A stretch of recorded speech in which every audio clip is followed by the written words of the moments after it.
I'm always very slow in writing songs. Yes, it's because I believe that everything, when you take time, I mean, if you want to do beautiful things, you have to really take time. You can't rush perfection, you basically. can't really rush something. Perfection, I don't know if that exists really. That will be for us to judge. I think it's beautiful. No, but I think it's something, because for me, it has to be human. It's like everything in life, and it's like whenever I make concerts, I do concerts, and then, you know, we rehearse a lot with my musicians, and then, but I always welcome whenever there's like, you know, mishaps here and there, and I try to make fun of that, and it makes it, you know, more, again, human. I like that. I like when it's real, when everything is not lasered perfect, you know? And I believe that's how you manage to stay relevant all these years, you know? It's a tough thing to do. It is, especially nowadays when there's so many, yeah, and there's so many different artists, like many different artists, and I know that the public, it's like a very, you know, unloyal fiance. You have a lot of girlfriends and boyfriends, but you know, if you want to, if you want good music and, you know, a very honest artist, then here I am. You're like quote galore. I never looked at it that way. Come back to the wife. Okay, the first wife. The first wife. Okay, so what comes to you first when you're creating a song? Do you think of like the lyrics first or like the melody? Well, in this album, it's all about the lyrics. I come up with the lyrics, and then I just give to my team, and they make music out of it, out of, you know, different stories. And if I like it, if I like one song, then, you know, I work on that. But before I actually giving, I mean, there's just so many different steps, and I'm very harsh critic with myself. Though, if you see me in Asia's Got Talent, I might be the nice one. Yeah, the nice. I mean, I have David Foster, who's the, you know, the dream crusher. Okay. And then, so I have to, because I always feel like, you know, all these new talents, they need as much support as possible, but you need to be honest to them too.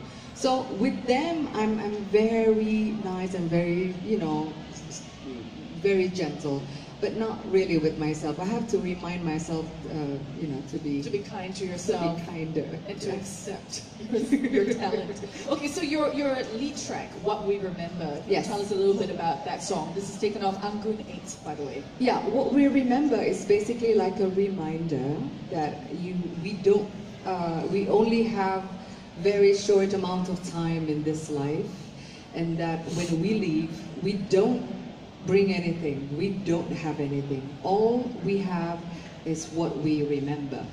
And so that's why it's important for me to remind myself and other people to actually make or build or give something positive for ourselves and for others, you know.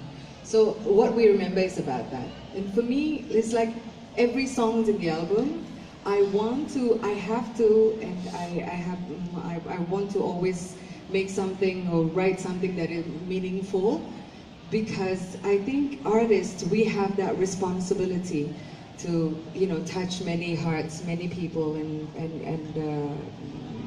we have to inspire them. Otherwise, songs are just sound pollution. And I think she's did a pretty good job, do you think, guys? Thank you. Right? I mean, this is a testament to you being human and reaching out through your music.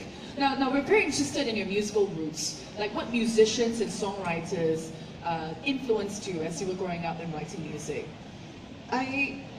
You know, I used to be a metal fan. I believe that. You've got a lot of rock in you, I gotta say. Well, you're wearing black, I'm wearing white. I'm very gentle. I look emo, but I like a lot of boy band songs. You're glam emo. Yeah, fake one. All this is for sure. No, but I love, you know, I love old jazz, like Billie Holiday. I love Sting, and I'm also a huge fan of Nine Inch Nails. Whoa. And, you know, and I love Depeche Mode. I love many different artists. Is there anyone that was instrumental in pushing you towards your current musical style? Not really. I think we are a product of everything that we listen and everything that we read and then our own personal. But again, I always have my antennas up, and I'm always recording and capturing things, so I like to pay attention. Yeah, but really, I like meeting you, for example, and then we don't know, because all of these things that captures our emotion one day can become a song. I will be a song? I don't know yet. It depends on how these things turn out. Okay. The glam emo. Okay. That's the glam. Okay, let's bring it back to work. Do you have any preferred environment or setting when you're writing? Like, do you have to be alone, or do you like to be around people? Is there a safe place to go back to? No. My father was a book writer, and he used to say that when inspiration, you don't wait until it comes to you, but you have to look for it, and you have to stimulate it by reading good books or watching good movies or listening to, good music. Everything that can stimulate that, it's always good. So it would be safe to say that you're always keeping your eyes open for inspiration. And I always write. I try to write every day. It's a discipline, but it's hard sometimes. I would understand that. I'm not like creative musically, but I'm just glad that you're churning out music. Now you sing in English, Bahasa, French. Can you share with us the differences and challenges in singing all these languages, and what's your favorite language to sing in? And what language do you think in? I count in Indonesian. Okay. Yeah, and I think of months in Indonesian as well. All the others, it just, I don't know, it depends with whom I speak in. I'm like, no, I think there are certain things, like for example, in French, you say things differently. Yes. You say things with a lot of poetry, such a poetic language. But then in Indonesian as well, though the language is very, very different, it's because probably Indonesian language is extremely simple.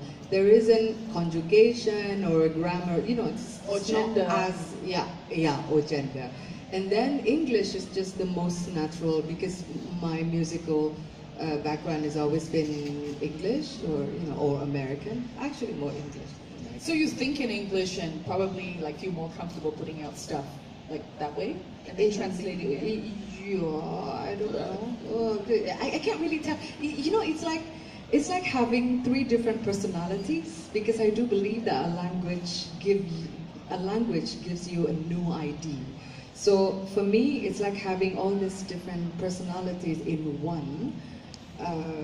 But it's still me, but it's different. I will try to grasp that. Well, it's like, but you know what? It's like being a woman, normal. We wake up with different moods every day, though it's still us.